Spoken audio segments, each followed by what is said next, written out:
Buenas con todos, mi nombre es Ivette Currás, soy profesora de piano del Conservatorio Superior Nacional de Música de Quito. El tema a tratar hoy es sobre el calentamiento que deben de tener los músicos profesionales y estudiantes antes de abordar la interpretación. Es usual constatar que este tipo de calentamiento no se realiza en la mayoría de los casos. Y por eso a continuación vamos a exponer lecciones recurrentes en músicos que se podrían evitar realizando una rutina de ejercicios. Como seguíamos comentando, todos los músicos, sin importar el estilo ni el instrumento a ejecutar, están propensos a las lesiones musculares propias del área. En especial por la cantidad de estudios, la cantidad de práctica y también por la mala ejecución en el instrumento, es decir, por la mala técnica en el instrumento. En los pianistas es muy recurrente la tendinitis del antebrazo. Esta consiste en la inflamación del tendón o irritación local, ¿no?, de la inflamación, que es debida a la repetición prolongada del movimiento en cierta posición. Esa repetición continua es lo que produce esto cuando estás contraído. Su solución, es decir, primero ante todo ir al médico, pero la solución en 48 horas es ponerse paños fríos, es decir, fomentos fríos y descansar. También tenemos otra lesión característica de los pianistas, que es el síndrome de sobrecarga muscular, que se confunde mucho con la tendinitis del antebrazo, pero no, sí, se confunde porque es por lo mismo, por la repetición prolongada de movimientos. Pero aquí el condicionante va a ser que va a estar en la intensidad al ejecutar el instrumento, va a estar más enfocado en eso que en la cantidad de tiempo que lo haga. Va a ser en la intensidad que él estudie, en la intensidad que le ponga la velocidad, en esa intensidad va a ser que pueda tener una fatiga muscular que se diferencia de la tendinitis. Es doloroso igual, pero se diferencia de que se descansa ese día y al otro día ya puede estar funcionando, ya esa sobrecarga muscular ya va a relajarse ya y puede funcionar también. También tenemos la tendinitis de Kerbein, que es la famosa tendinitis del pulgar, que es esta de acá, que se inflama este tendón, ¿no?, por una mala posición. Todas las tendinitis son muy recurrentes porque son las repeticiones prolongadas de movimientos, ¿no?, en ciertas posturas. Entonces, como tenemos que usar el pulgar, la mala utilización del pulgar es lo que nos da, a nosotros nos puede dar una tendinitis de Kerbein. Esto lo que va a suceder es que va a inflamar la mitad de la mano, va a inflamar la mitad de la mano, se va a sentir cosquilleo, no va a tener fuerza, va a tener mucho dolor en el pulgar. Esto también, todo es ir al médico primero, pero bueno, también es reposo inmediato y fomentos de agua fría en las primeras 48 horas. También tenemos el síndrome del túnel carpiano, que esto también le da a los guitarristas, pero a los pianistas también, porque es la inflamación del tendón flexor con el nervio que lo oprime y los huesos empiezan a chocar, se forma un callo y crea un debilitamiento en la mano. Debilitamiento, si se deja y no se coge a tiempo, esto termina en operación. Termina casi siempre en una operación. Otra de las lesiones que tenemos los pianistas es el manguito del rotador, que son estos tres músculos que se unen acá, que se le dice a los estudiantes, siempre se les está insistiendo, no suban hombros, porque lo suben y eso lo que trae es una contracción por la misma repetición de ese movimiento mal hecho, les trae una contracción y les puede traer problemas de la tendinitis del hombro. Y a nosotros nos importa mucho la relajación total, porque el hombro, como quieran que nosotros lo utilizamos bastante, porque es el movimiento total del instrumento. Bueno, les he comentado algunas de las lesiones más características del pianista, que otros instrumentos también es decir, la comparten esas lesiones, y sin más les voy a dejar los ejercicios de calentamiento para de forma preventiva ir evitando estas lesiones. Por supuesto, todo va acompañado de una buena técnica, de un buen estudio, pero este calentamiento va a ayudar mucho a que estos músculos ya estén ya preparados para enfrentarse a las horas de trabajo de cualquier estudiante o de cualquier músico.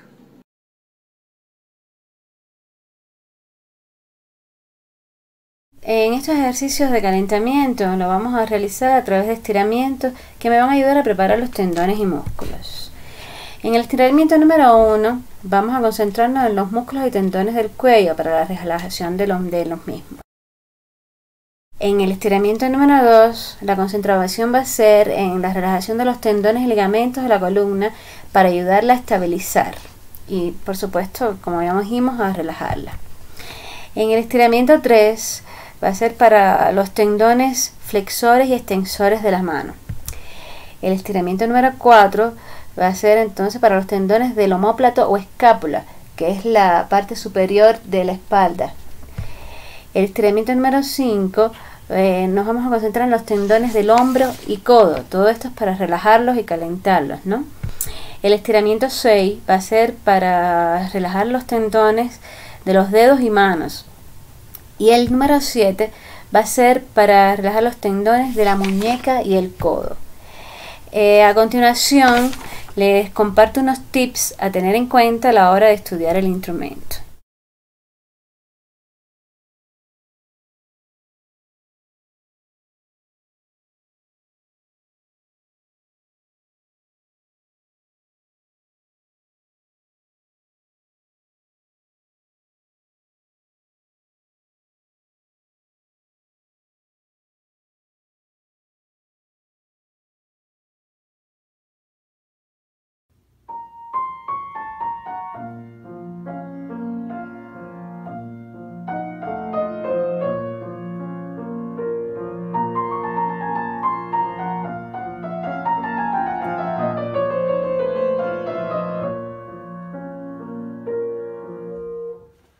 Muy buenas con todos, mi nombre es Juan Pablo Miño, soy docente de piano del Conservatorio Superior Nacional de Música. En esta ocasión, por motivo de las jornadas académicas, voy a presentar con mucho gusto mi charla sobre las herramientas y recursos para el estudio del piano. El objetivo es, desde mi experiencia, dar consejos que les sean útiles a los estudiantes de piano del conservatorio y público en general. Espero que sea de su agrado.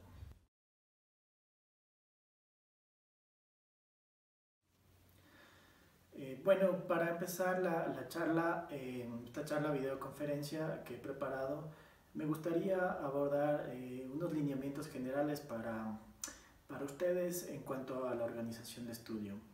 Eh, Como primera instancia, yo les recomiendo un poco el tema del tiempo que ustedes tienen para el instrumento, ¿no?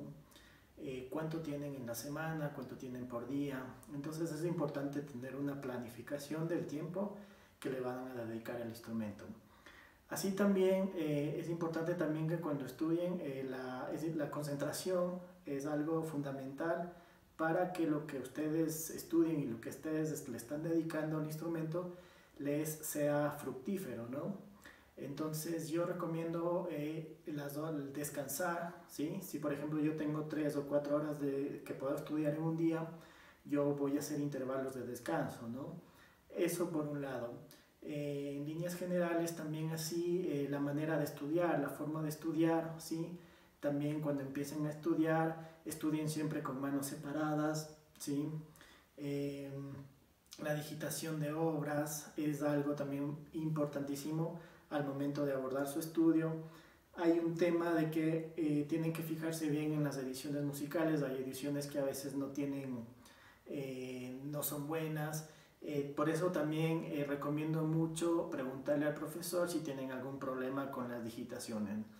Y lo otro también que quería comentarles de forma general es la aplicación del metrónomo, ¿no? Siempre con ustedes lleven un metrónomo a mano, inclusive lo pueden tener en su celular, que esto les permita ser parte de su compañía de estudio, ¿no? Pueden preguntarle a su maestro también de qué manera pueden estudiar con el metrónomo, ¿sí? Pero es una herramienta muy útil para estudiar, ¿sí? Y lo último es aprovechar las ventajas que tenemos en los recursos digitales, ¿no? Tanto como en los celulares, ¿sí? Hoy nos podemos hacer notas de voz, podemos grabar audios, podemos grabar videos. Entonces creo que es importante que aprovechen, ¿sí? Y pueden grabarse audio, pueden grabarse un video, observarse, hacerse una retroalimentación, ¿sí? Para que ustedes puedan tener una mejor apreciación, ¿no? De lo que están haciendo, porque de eso se trata, ¿no? Ser pianista también tiene que ver mucho con la imagen, tiene que ver mucho con lo que yo estoy escuchando, ¿sí? Bueno, esto serían líneas generales. Después me gustaría, si es que hay la posibilidad de hacer otros cursos, me gustaría ahondar en detalle, ¿no? Pero bueno, espero que para empezar el video de la conferencia, esto sería como una plataforma en donde en líneas generales yo les doy estos consejos y recomendaciones.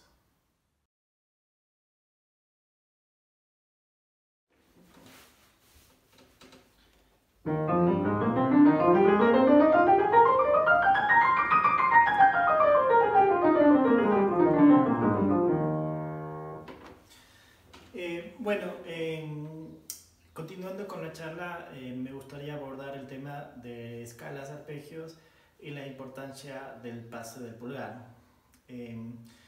Bueno, el pulgar es un conector, ¿no? Es un dedo muy importante porque permite el desplazamiento, ¿sí? En el teclado o en las escalas. Entonces, me parece que el estudiante de piano tiene que tomar conciencia de la importancia, ¿no? Que significa el pase del pulgar, ¿no? Al momento de estudiar, ¿sí? Y más cuando estamos estudiando piano, empezamos a estudiar, siempre estudiamos las escalas, ¿sí? Y a veces como estudiante uno se pregunta, ¿y por qué las escalas, no? ¿Por qué tengo que estudiar escalas cuando me gustaría tocar las obras? Entonces acá yo les estoy dando una razón, la importancia de que el dedo pueda desplazarse, pueda articular, ¿no? ¿Sí? Para esto, por ejemplo, yo usé el ejemplo de la escala de mi bemol mayor, ¿sí?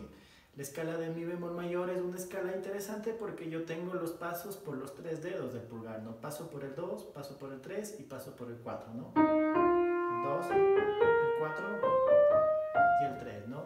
Entonces el dedo se desplaza por los 3 dedos, el quinto ya no me sirve porque el quinto ya prácticamente es un dedo que no se usa para desplazar y para conectar, ¿no? Entonces de acá, si yo hago un estudio a conciencia y estudio el paso del pulgar, ¿sí? Y hago bien mi escala, ¿sí? Cuando yo vaya a una obra, a un repertorio, ¿sí? No voy a tener problemas, ¿sí? También pasa que es importante nosotros relacionarlo, la técnica que se da por separado, ¿no? La escala, tanto el arpegio, tiene la función para ayudarte en la obra, ¿sí? En la obra es donde se ven todo ese tipo de diseños, ¿no? Entonces, un claro ejemplo es, por ejemplo, el impromptu de Schubert de mi bemol mayor, ¿sí?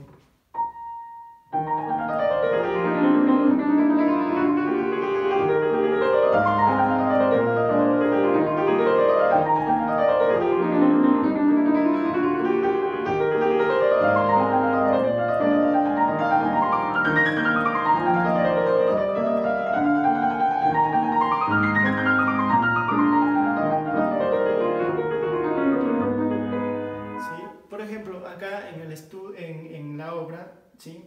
Prácticamente tenemos la escala de mi bemol mayor.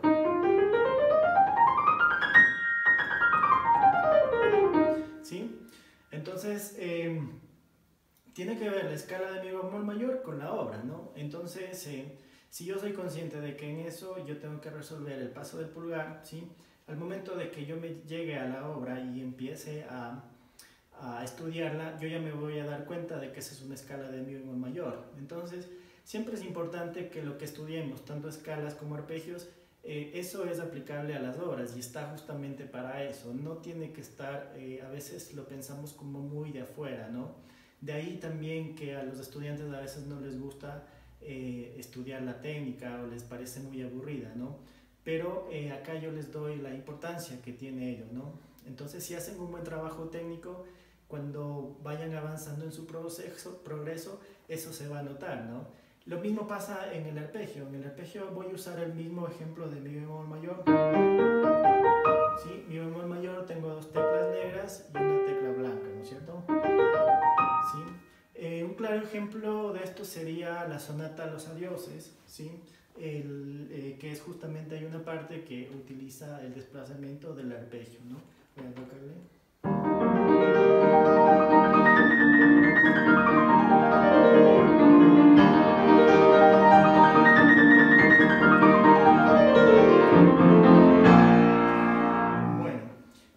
Por ejemplo, acá en esta escala, en este arpegio tenemos, ¿sí?, el desplazamiento, ¿sí?, y el pulgar es el que prácticamente conecta todo, ¿no? Entonces, de ahí su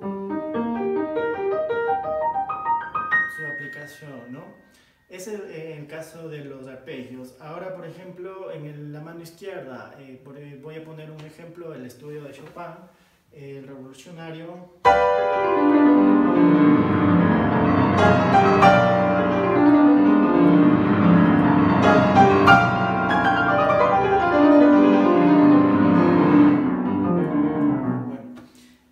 La introducción del estudio de Chopin es tremendamente elocuente, es interesante, ¿no?, el estudio. Y acá la mano izquierda tiene que funcionar perfectamente al paso del pulgar, ¿no?, como conector, ¿no? De ahí su importancia. Entonces yo les quería dar estos ejemplos, les quería hacer ver, y para que tengan, generen conciencia al momento de su estudio, ¿sí? A veces cuando estudien, ¿sí?, hagan ejercicios en las escalas, los arpegios, ¿sí?, y relaciónenlo con la obra, ¿no? Con la obra puedan relacionar los diseños que tienen, ¿no? Y si ustedes ya tienen esas herramientas que ya han estudiado, ¿sí?, entonces eso les va a ayudar y les va a servir. Continuando con mi charla, quiero hablarles de un tema muy importante también, que es el tema de la polirritmia en el piano, ¿sí? La polirritmia en el piano es una dificultad en la que todos los pianistas vamos a tener que atravesar, ¿no? El hecho de que la mano derecha haga 3, la mano izquierda haga 2, y las dos que se fusionen al mismo tiempo, es un problema que muchos de los pianistas y de los estudiantes de piano tienen, ¿no? Entonces aquí yo les quiero mostrar esto para que lo tomen a consideración para estudiar, ¿sí? Nosotros tenemos diferentes tipos de polirritmia, ¿no? Una polirritmia que sería muy precisa, por ejemplo en el caso del 3 contra 2, voy a tomar como ejemplo la sonata 1 de Beethoven. En el cuarto movimiento hay un pasaje donde tenemos 3 contra 2, ¿no? Y aquí tengo corchea, tresillo, tresillo, ¿no? Entonces voy tocando.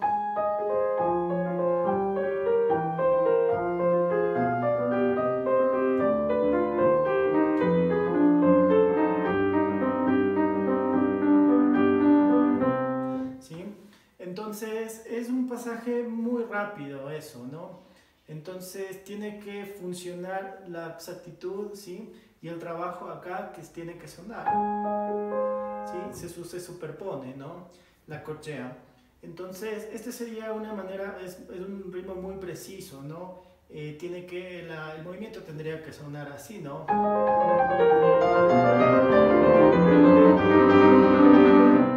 ¿Sí? Tendría que ser bien rápido, ¿no? Entonces por eso es importante resolver esto, ¿no? Muchos estudiantes no terminan de resolver esto, entonces lo cual ocasiona un problema, ¿no? Este sería otro ejemplo que podríamos ver, es por ejemplo en la obra mucho de Chopin, ¿no? Por ejemplo en el nocturno número 1.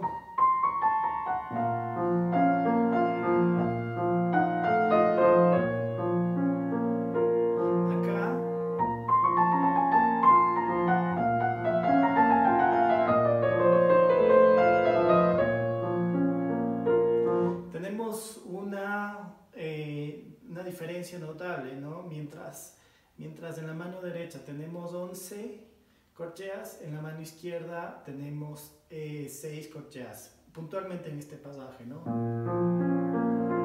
Acá tengo 6 corcheas y en la mano derecha tengo 11. ¿Sí? Y luego tengo 22.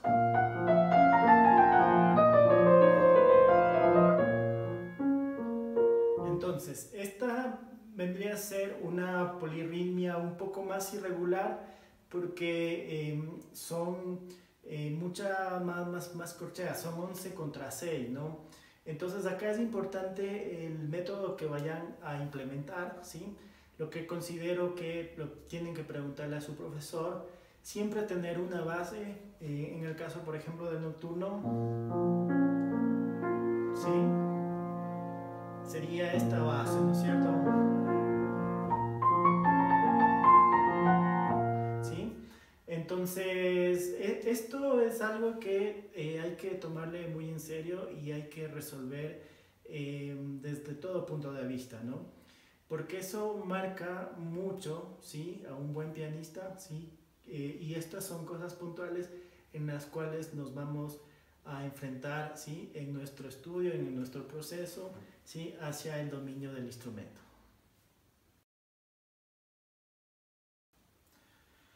Bueno, y ya para finalizar mi charla conferencia, me gustaría hablar de este punto que me parece muy importante, ¿sí?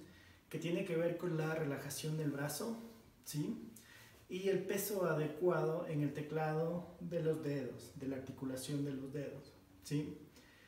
Para esto yo quiero presentar este estudio, el estudio número 1 de Chopin, que me parece muy didáctico para explicarles, ¿sí? Lo voy a tocar un poquito.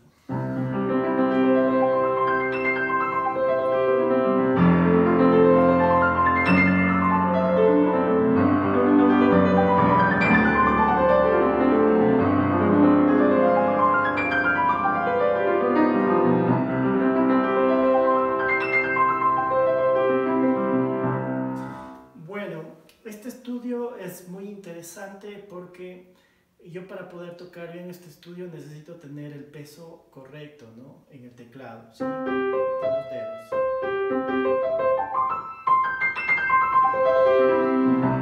Si es que yo no tengo el peso correcto, adecuado, entonces se me va a hacer muy difícil tocarlo y al tempo que es, ¿no? Que es muy rápido, ¿no?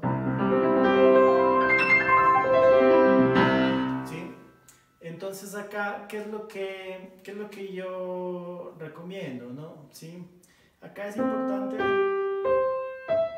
lograr el peso de cada dedo. Entonces cada dedo, ¿sí? Se direcciona. ¿Sí? Y lo otro que la flexibilidad del brazo, ¿no? Entonces acá justamente elegí este ejemplo porque tiene que ver con la relajación del brazo y tiene que ver con el peso, ¿no? Que son aspectos muy importantes que mientras ustedes como pianistas van avanzando, van a ir logrando, ¿no? Ahora yo les voy a comentar algo que me pasó acá con este estudio. Me pasó que el dedo quinto no le sentía el peso, ¿sí? Entonces para eso yo recurrí a un ejercicio técnico, ¿sí?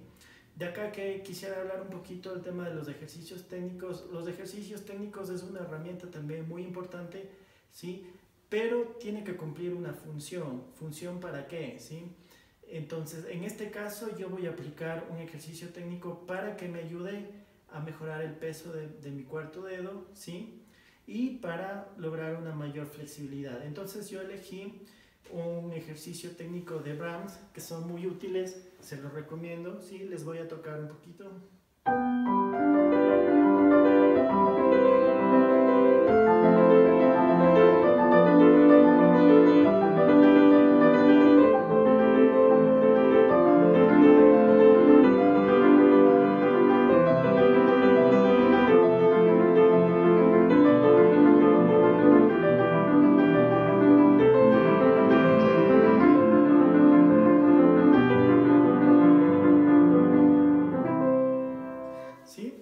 Entonces, en este ejercicio yo mantengo el dedo 4. 4, ¿no? En realidad ese ejercicio está para cada dedo, para cada ejercicio, ¿sí?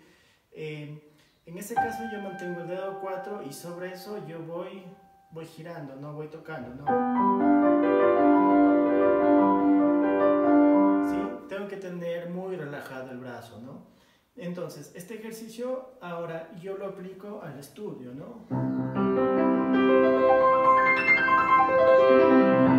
En el cual funciona perfectamente porque me permite desplazar, relajar el brazo y me permite estar seguro en el peso que necesita el cuarto al tocar en el teclado, ¿no? Entonces así ya me ayuda a solucionar el trabajo que estoy haciendo con el estudio, ¿no?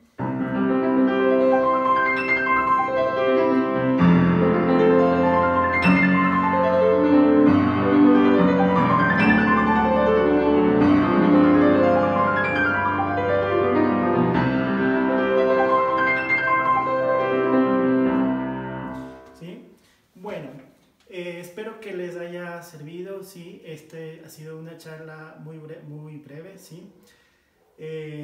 Bueno, ahora yo después voy a hacer un resumen, ¿sí? Un poco resumiendo estos puntos, ¿sí? Y bueno, espero que les sirva, que es lo que me interesa, ¿sí? Y bueno, gracias. Y bueno, ya finalizando mi conferencia charla, me gustaría hacer un breve resumen en cuanto a los puntos que hemos visto que me parecen muy importantes y esenciales para los estudiantes de piano y quienes quieran abordar el estudio, ¿no? Como tiene que ver la organización del estudio que vimos, también las escalas, arpegios, de la importancia del pase del pulgar, ¿sí? Algo muy importante, la polirritmia en el piano, sí, que eso me gustaría, es un tema que se debería trabajar a profundidad, pero al menos les dejo la inquietud para que ustedes vean que eso es importante, ¿no? Para el estudio del piano. Y lo último, la relajación del brazo y el peso adecuado en el teclado, ¿sí? Con la correcta articulación de dedos. Entonces estos puntos a mi parecer han sido, he tratado de resumir lo más que he podido, ¿sí? Y bueno, espero que esta información les sea útil, ¿sí? Tanto a los estudiantes de piano, ¿sí? Como al público en general. Muchas gracias. Y poniendo fin a mi charla conferencia, me gustaría dar unas recomendaciones, ¿sí? A mis estudiantes y bueno, a quien le interese el tema de abordar el instrumento piano, ¿sí? Tales como libros y documentales, ¿no? Como libros, bueno, El arte del piano de Henry Neuhaus es un libro muy importante, muy interesante también, un gran pedagogo ruso, ¿sí? Que les va a servir mucho a los estudiantes, ¿no? También un libro que a mí también me gusta, también el libro de Vicente Escaramuza, La vigencia de una escuela pianística. Este es un libro que bueno, yo estudié en Argentina, ¿no? Hice la carrera, la licenciatura ya en la Universidad Nacional de Arte. Entonces, un poco abordé el tema de la escuela italiana, ¿sí? De este gran pedagogo que fue hizo escuela en Argentina, ¿no? También Chopin, Pianist and Teacher, ¿sí? Este es un libro que recopila, ¿sí? varios cartas de los pupilos, varias informaciones que les puede ser útil y les puede acercar a este gran compositor y gran pianista Chopin, ¿no? Como documentales, recomiendo mucho El arte del piano, ¿sí? Como grandes pianistas del siglo XX, ¿sí? También Arthur Rubinstein, ¿sí? The Love of Life, ¿sí? Richter, de Enigma. Estos tres documentales básicamente aborda los grandes pianistas del siglo XX, ¿no? Que para mí es importante conocerlo y que los estudiantes tengan un acercamiento, ¿no? Y por último, un documental de Glenn Gould, ¿sí? Que se llama Genius Within the Inner Life, ¿sí? Que también me parece importante que se acerquen a la vida de este gran intérprete del piano, Glenn Gould, ¿sí? Bueno, y ya me gustaría dar mis saludos y agradecimientos, ¿sí? Al rector del Conservatorio Superior Nacional, Ricardo Monteros, por la invitación, ¿sí? A estas jornadas académicas, a toda la comunidad educativa del Conservatorio Superior, ¿sí?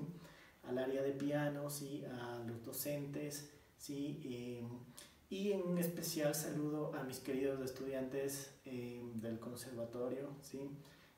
Bueno, esperando que esto haya sido de su agrado, les deseo lo mejor. Muchas gracias.